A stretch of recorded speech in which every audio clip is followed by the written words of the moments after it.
Од 16 до 22 ноември во стотина земји во светот, па и во Македонија, ќе се одржи неделата на предприемништво. Во земјава ќе се одржат 50 настани што треба да им помогнат на младите предприемачи полесно да ги направат првите чекори во бизнисот. Свето Николовски со повеќе детали.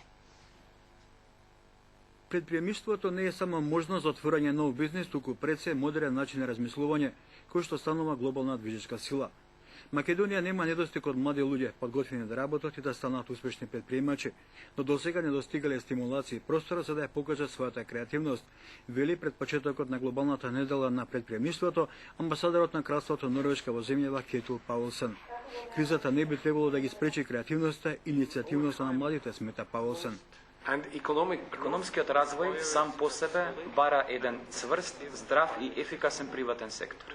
А од своја страна, здравиот и ефикасен приватен сектор бара пак предприемништво. Паулсен е убеден дека Македонија може да очекува успешна економска 2010, затоа што последниот извештај на ММФ ја бројува во групата земји кои што на најдобар начин успеле да се справат со економската криза.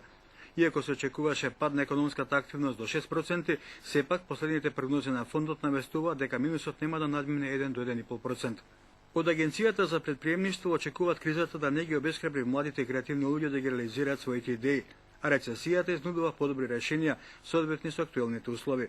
Глобалната недела на предприемништвото ќе се одржи од 16 до 22 ноември, истовремено во стотина земји, со поддршка на амбасадата на кралството Норвешка и на Австриската развојна фондација, кај нас ќе бидат организирани 50 настани, кои што треба да им помогнат на младите предприемачи полесно да ги направат првите чекори во бизнисот.